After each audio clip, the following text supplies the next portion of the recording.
हा कुणी पाठवला आणि कोणी म्हणजे काय?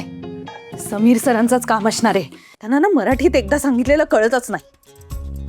हॅलो, अहो सकाळी स्पष्ट मराठीत सांगितलं ना तुम्हाला ही असली नाटकं करू नका म्हणून. मग परत का तेच करताय? काय झालं म्हणजे काय? कशाला पाठवला परत बुके? नाही नाही, मराठीत अगदी शुद्ध मराठीत सांगितलं होतं ना तुम्हाला. बुके पाठवायचे का काय करतेयस? अजितने पाठवलाय. कट कर. बघ, अजितने पाठवलाय. कळलं? अजितने पाठवलाय ना? काय बोलले होते मी? बाहेरनं पॅकेजिंग कितीही वेगळं असलं तरी आतून सगळे पुरुष हे एकसारखेच असतात. बुके पाठवायचा आणि बाटलीत उतरवायचं. सकाळी तुझे ते समीर सरांनी पाठवला आणि आता त्या अजितने पाठवला. एक नंबरचे फिल्मी आहेत सगळे. प्रेरणाताई, दोघांनी बी तुमच्याशी लग्न करायचं,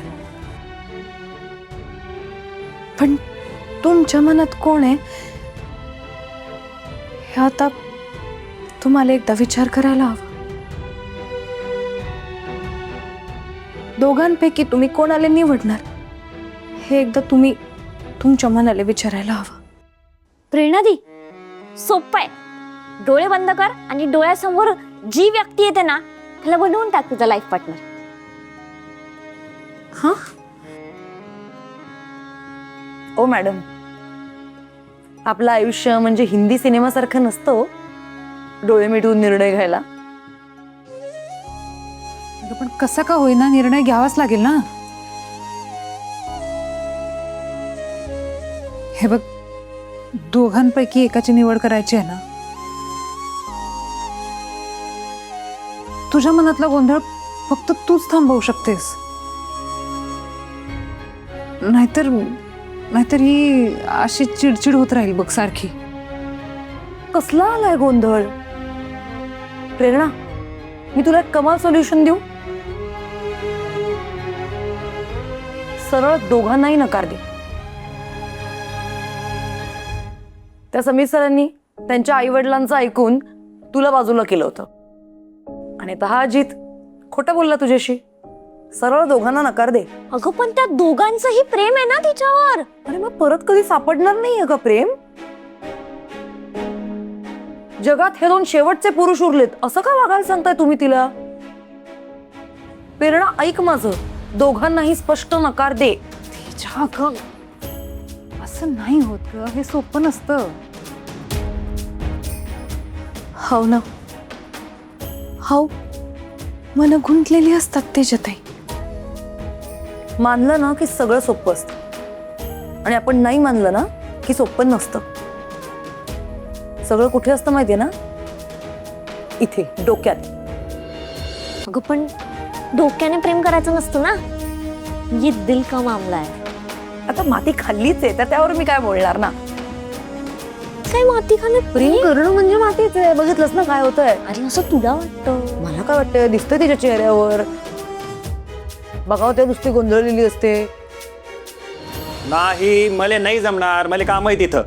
म्हण्या अरे काम तर सगळ्यालेच असतात ना बो. पण असं नातं बितं सोडून चालतं का? आपल्या भामऱ्यांकडून कोणी जायला नको का लग्नाले? हो ना, मग तुम्ही जा ना. मला कशाला सांगे राहिली?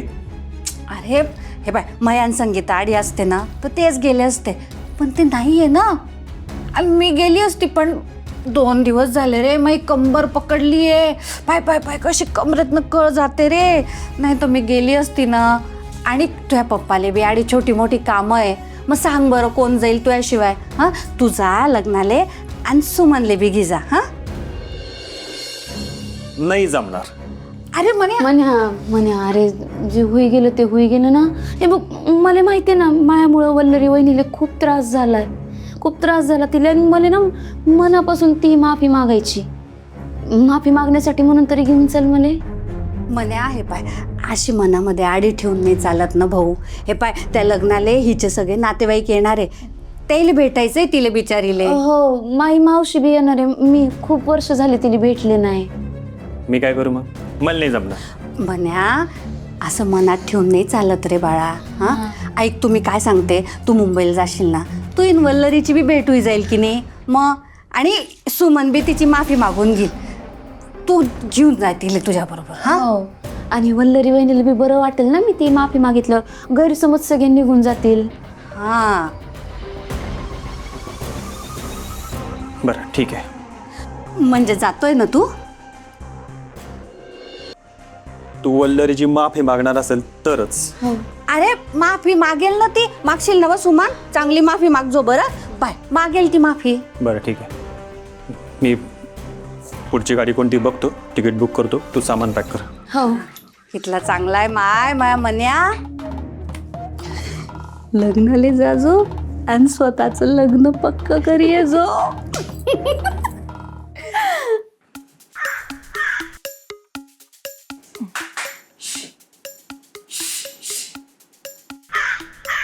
हे प्रेरणा यार, हा किती इरिटेट करतोय तो कावळा. प्लीज त्याला उडव ना यार. बघ ना गो, मगापासून करतीये पण येऊन मेला बसलाच आहे लोटचटासारखा. ह्या बुलबुल बागेत कावळ्यांची दादागिरी ना टू मच आहे. बघ ना. पण मी काय म्हणतोय, असा कावळा आपल्या खिडकीत वगैरे येऊन जर बसला ना, तर असं म्हणतात की कोणीतरी पाहुणे येण्याची चाहूल असते ती. आज आपल्याकडे कोणीतरी पाहुणे येणार वाटतं. असं काही नसतं. पुण्यातल्या आमच्या घरी हजारो कावळे ओरडत असतात, एक पाहुणा येत नाही. शुद्ध अंधश्रद्धा आहे. नाही ग, म्हणजे मला तरी असं वाटतं की निसर्ग ना आपल्याला संकेत देत असतो भविष्यात काय होणार आहे याचे.